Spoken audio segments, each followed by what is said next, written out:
অবশেষে গাজা উপত্যকা থেকে সব জীবিত ইসরায়েলি জিম্মিকে মুক্তি দিয়েছে হামাস। যুদ্ধবিরতির অংশ হিসেবে এই বিনিময় চুক্তিতে ইসরায়েল প্রায় ২,০০০ ফিলিস্তিনি বন্দীকে ছেড়ে দিয়েছে। এদিকে যুক্তরাষ্ট্রের প্রেসিডেন্ট ডোনাল্ড ট্রাম্প ঘোষণা দিয়েছেন ২ বছর দীর্ঘ ভয়াবহ যুদ্ধের অবসান ঘটেছে, মধ্যপ্রাচ্যে ফিরে পেয়েছে শান্তির সূর্য।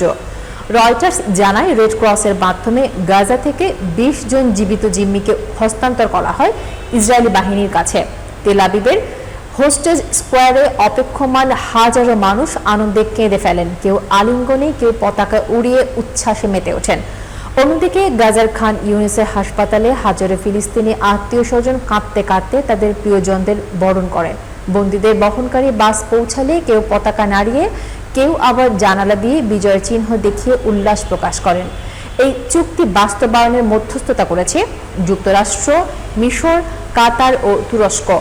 মিশরের শার্ম আল শেইখে প্রেসিডেন্ট ট্রাম্প ও আল-দেল ফাত্তাহ আল-সিসির সভাপতিত্বে অনুষ্ঠিত সম্মেলনে ২০টিরও বেশি দেশের নেতা যোগ দেন। সেখানে গাজার ভবিষ্যৎ, পুনর্গঠন ও নিরাপত্তা ব্যবস্থা নিয়ে আলোচনা হয়। ট্রাম্প বলেন, এখন শুরু হচ্ছে পুনর্নির্মাণের সময়।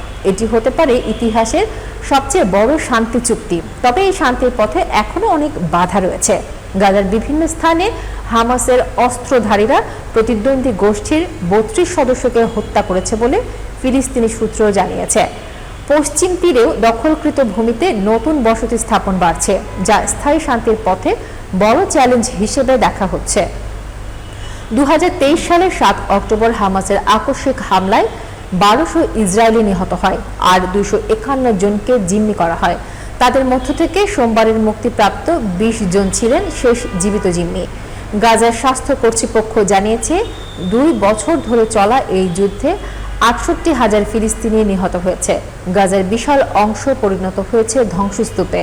জাতিসংঘের ত্রাণ প্রধান টম ফ্লেচার বলেন, এখন সবচেয়ে বড় প্রয়োজন খাবার, ওষুধ, আশ্রয় ও জ্বালানি দ্রুত পৌঁছে দেওয়া।